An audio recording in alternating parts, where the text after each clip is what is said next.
Kony 2012 was pretty big, and it did a lot of controversy, right?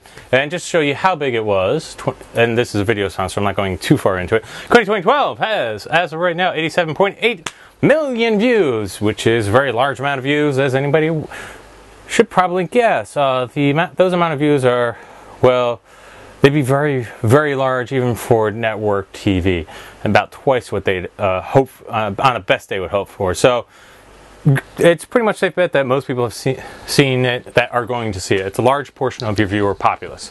So everybody should know about 2012. Well, what's Kony 2012? Basically, in the words of the producers of Invisible Children, they're gonna. Here's a moment in time where they're gonna change the world, right? Fulfill it. Hopefully, you can hear this. And if we succeed, we change the course of human history. But time is running out. To level with you, this movie expires on December 31st, 2012. And its only purpose is to stop the rebel group, the LRA, and their leader, Joseph Kony. So right there, from the filmmaker's mouth, from Invisible Children, the not-for-profit organization behind all this, their only goal is to stop the LRA and their leader, Joseph Kony. So, yeah, but there's always controversy whenever something gets this big. Everybody's got to have their 2 cents on it, and that's the thing. However, Kony 2012 was very smartly made. They made it with really good production values. They made it. They have a plan made out that it's supposed to keep your attention, right? They bring out this initial thing. There's a big initial burst, and then a month later or so, there's a follow-up. So that's when there's follow-up to kind of help respurt, which is Kony 2012 Part 2, and then there's the actual few weeks later. Then there's the actual date of April 20th, where they try to go poster it out, so everybody who doesn't use the internet and doesn't know about these things will then know about it. Okay, what's the end goal, of course, is to raise awareness, make a man infamous. So this man, Joseph Kony, to make him infamous. Why would we want to make somebody infamous? Well, because that's how you find people. I mean, it's always, you find people because that people know that they're there. Otherwise, this guy could have walked by you yesterday at McDonald's and you would never have known it, and now he's not caught. This is the #1 man on the International Crimes Unit, and there's no reason why we shouldn't be raising awareness on this man so that he should be caught. There's nobody's disputing the fact that he's a horrible man that has done horrible human atrocities. Okay, so where's the controversy come in? Well, here is the RT, which is kind of like a Russian version of Al Jazeera. So it's an international news source, so it's got a lot of it's kind of aggregates all the complaints that a lot of people have. So they say it's black and white, but it's actually more than that. It is, of course, more than that as any complex issue. But the problem is right here that they have a problem with advocating direct military action, right? So, and the response from Invisible Children is that there's also there's supposedly money getting financed to the government, and they say we never send any money to the governments. The only feasible and proper way to stop Kony and protect the civilians he targets is to coordinate efforts with regional governments, and this is very much truth.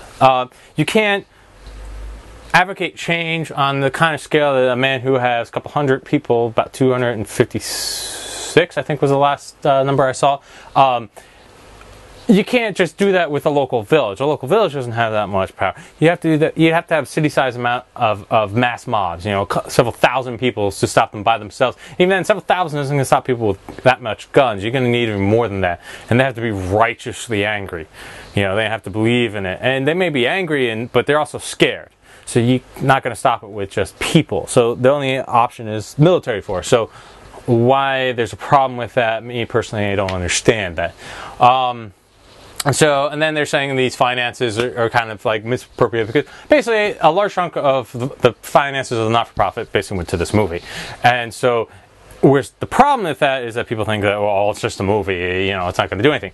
Well, the 87.8 million views could say otherwise. And there's a follow-up video which unfortunately has 1.7 million views, which shows just how much political action is being caused because of the large amount of awareness that this video caused.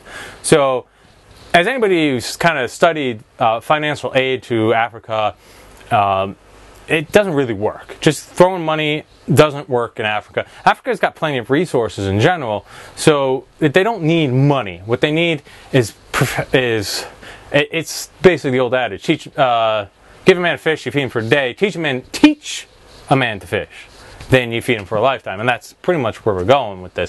You could stop them by just getting rid of the one Kony, but these people are setting up, the Invisible Children help set up these early action warning networks and stuff. They're using FM broadcast so people can kind of take advantage. And then if we get the ball rolling on political change through non-state actors, well, that would be an amazing thing, and that in fact would change the world in a very large way, but that's getting ahead of ourselves. And the second one is where is it at? So the other thing is they say it's very much simpler. They say it's way too simplified. That it's just LRA and Joseph Kony. And here's two big things that people like to bring up. One, Joseph Kony is not in Uganda and he hasn't been for 6 years. And number two, that the LRA now numbers at most in the hundreds, while still causing immense suffering. It's unclear how many millions of well-meaning but misinformed people are going to help deal with more complicated reality. Now the second video, which only, as I said, only got about 1.7 million views, kind of brings up both of these things. One, the original video says, it's not very much.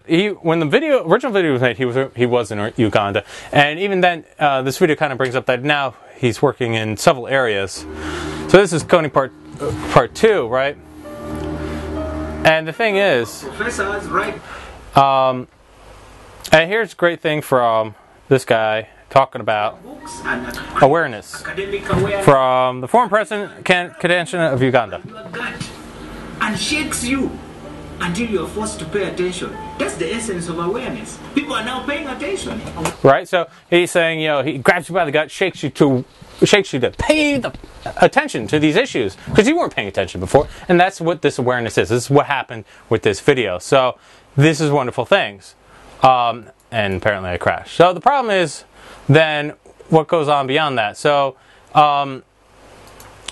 there's if you see here, they talk about basically, the whole African Union has now banned against Kony, which is, there's a few places that aren't part of it. For the most part, it's most of Africa. They say the EU has, America has. So they've been successful. Political action is happening. So they've been successful on that front. So now they're pushing political action. And then you have, they have this kind of comprehensive thing here, right? So they have, where is it here? So they got flyers to send people out. They've got, of course, all this rebuilding. I mean, these are wonderful things that they're doing themselves. So I think LRA leadership is something that every country in the world can support. We are determined, we are resolved, and we are going to pursue Mr. Kony, and still we open the door for him to surrender. So see, they're going to presume they're still leave pace open, but they're going. Telling leaders that you care is critical for the success of these efforts. Your voice, please. When you have had 20 years of war, you don't just fix that in a few months. So, I mean, we're pretty successful here. Our program. Stop. So there was the, this one grabs you. Sorry about that. You care is so basically, this guy says here, trying to look for Kony. To me, I think that is the best way for. To me, I think that is the best way. You have. When there is a threat to international peace and security, and last I checked, when something's threatening 4 different countries, that's a threat to international peace and security, then it becomes a question of collective responsibility. It is not the sole responsibility of the Ugandan military to go chasing a rebel group 4 different countries and try to catch them. So see right there, from their own mouth, they're saying that no, we never said anything about just the Ugandan military. We want everybody. His whole region, the Sudan, the Congo, the Uganda, and I forget the other one already. But you get what I'm saying? Is that here we go.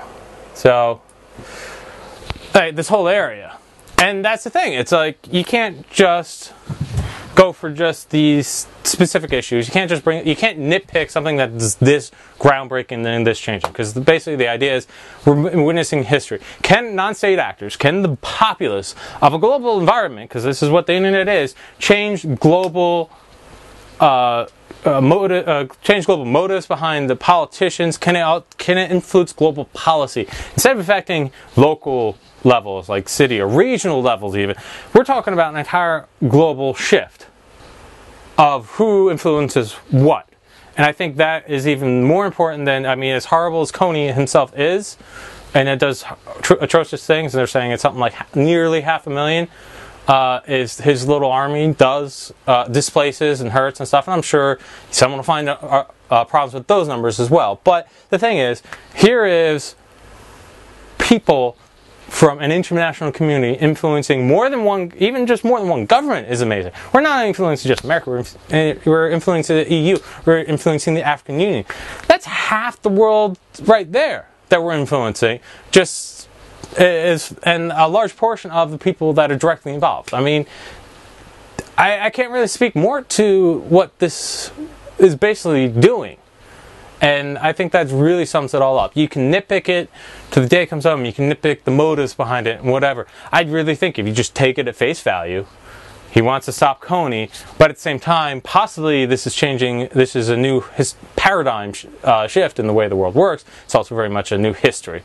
So that's my response to Kony 2012 and the follow-up to it, which unfortunately it's obviously died down, and that's a whole nother type of problem. I'm just sticking purely on the issues. So yeah, thank you, and see you later.